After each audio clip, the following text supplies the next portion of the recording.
बिस्मिल्लाहिर्रहमानिर्रहीम। तो आज हम पढ़ेंगे हेट्रोसाइक्लिक केमिस्ट्री के बारे में। ठीक है, उसमें हेट्रोसाइक्लिक कंपाउंड और हेट्रो एटम को देखेंगे। सबसे पहले आज हम सिर्फ डेफिनेशन को डिस्कस करेंगे। इसकी डेफिनेशन सबसे पहले हेट्रो एटम क्या होता है। ठीक है, हमें ये पता होना चाहिए। हेट्रोसाइक्लिक कंपाउंड को पढ़ने से पहले हेट्रो एटम्स का पता होना चाहिए। हेट्रो का मतलब क्या होता है? डिफरेंट, डिफरेंट या कह लो अदर, अदर। ठीक है, और एटम का तो पता ही है ना, एटम जो होते हैं। ठीक है, यहाँ पर क्या होगा कि हेट्रो एटम्स के बारे में हम डिस्कशन करेंगे। हेट्रोसाइक्लिक कंपाउंड में जो हेट्रो एटम होते हैं वो कौन से डिस्कस करेंगे। एक तो वो होगा नाइट्रोजन, सल्फर और ऑक्सीजन। और भी होते हैं लेकिन ज़्यादातर कॉमनली यही यूज़ होते हैं। अब हेट्रोसाइक्लिक कंपाउंड क्या होता है, इसकी डेफिनेशन देख लेते हैं, फिर इसको एक्सप्लेन करते हैं। if any atom if any cyclic compound if any cyclic compound if any cyclic compound contain at least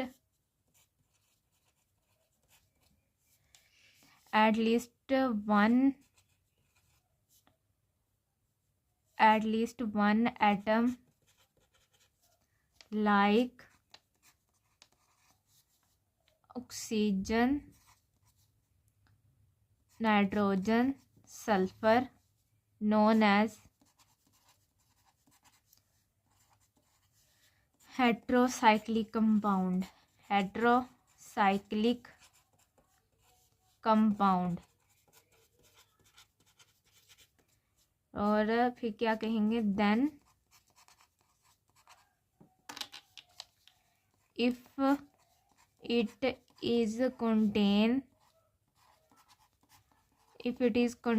aromaticity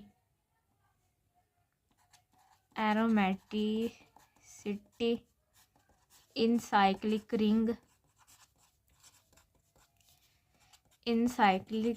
ring, it is also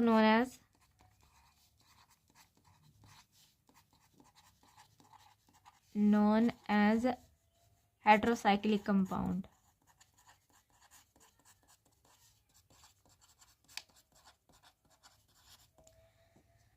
ठीक है, अब केमिस्ट्री है ना। अब ये हेट्रोसाइक्लिक कंपाउंड को, हेट्रोसाइक्लिक केमिस्ट्री में जो हम डिस्कस करेंगे चीज़ें, वो कौन सी चीज़ें होंगी? Heterocyclic compound. देखो होता क्या है कि वो कहते हैं कि अगर एक साइक्लिक कंपाउंड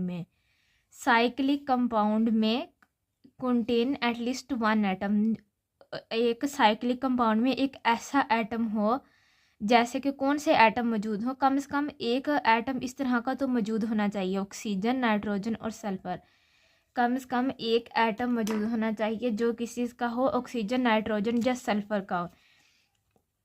एक से ज़्यादा भी हो सकते हैं लेकिन एक होना ज़रूरी है। अगर एक इनमें से एक एटम भी नहीं है एक साइक्लिक कंपाउंड के अंदर, तो वो हेट्रोसाइक्लिक नहीं होगा, नोन एज हेट्रोसाइक्लिक कंपाउंड। अच्छा, एरोमेटिसिटी होनी चाहिए उसके अंदर। एरोमेटिसिटी मतलब कि उसके अंदर डबल बॉन्ड वगैरह हो कुछ के अंदर डबल बॉन्ड होते हैं, कुछ के अंदर डबल बॉन्ड नहीं होगा, एरोमेटिसिटी नहीं होगी। जैसे कि ये है ना, अब 5 मेंबर्ड रिंग है, इसका नाम है NH। ठीक है, इसके अंदर अगर एरोमेटिसिटी है तो हम ये एरोमेटिसिटी इसके अंदर बनाते हैं। एग्जाम्पल ले लेते हैं इसको। ठीक है, अगर फॉर एग्जांपल जी हमारे पास कंपाउंड है 5 मेंबर्ड रिंग है, 5 मेंबर्ड रिंग। अब हमें कैसे पता चला कि ये हेट्रोसाइक्लिक कंपाउंड है? क्योंकि इसके अंदर नाइट्रोजन है। अच्छा, अब ये देखो, एक सिंपल कंपाउंड है हमारे पास जिसका ये है, यहाँ पे लगा हुआ है, यहाँ पे कुछ भी नहीं लगा हुआ। अब ये जो है ना, ये और चीज़ है। अब इसका एक कार्बन, जहाँ पे जो कार्बन लगा हुआ है ना, इसको हम करेंगे रिप्लेस। किस चीज़ से कर देते हैं रिप्लेस? ऑक्सीजन से, ऑक्सीजन से। तो अब इस कार्बन की जगह पे क्या पुट करेंगे? ऑक्सीजन। तो अब ये क्या बन गया? फ्यूरन। ठीक है, इसी तरह से हम एक कार्बन को रिप्लेस करके, कार्बन को रिप्लेस करके करके उसकी जगह पे कोई भी हेटेरो एटम लगा देते हैं, हेटेरो एटम। ठीक है, वो हेटेरो एटम एक से ज़्यादा भी हो सकते हैं, वन और मोर, एक से ज़्यादा भी हो सकते हैं। ज़रूरी नहीं है कि सिर्फ एक ही लगा सकते हैं, वो दो भी लगा सकते हैं, यहाँ पे कोई लगा सकते हैं, कोई यहाँ पे लग सकता है, इस तरह से। ठीक है, अच्छा, अब ये 5 मेंबर्ड रिंग है, तो इसके अंदर अगर ये एरोमेटिसिटी मौजूद है तो क्या होगा? तो इसका नेम क्या होगा? इसका नेम होगा पायरोल, पायरोल। ठीक है, अगर इसी कंपाउंड के अंदर ये ऐसे है, साइक्लिक है, लेकिन इसके अंदर एरोमेटिसिटी प्रेजेंट नहीं है, इसके अंदर कोई डबल बॉन्ड नहीं है, तो क्या होगा? ये पायरोलिडीन,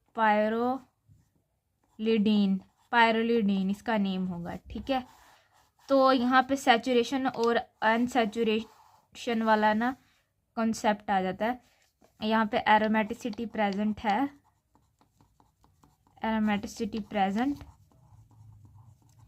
और यहाँ पे क्या है? Not present, present. इसी तरह से इसकी और भी एग्जांपल हो सकती हैं, लाइक ऑक्सीजन, इसके अंदर यहाँ पे लगेगा तो क्या ये बन जाएगा? फ्यूरन।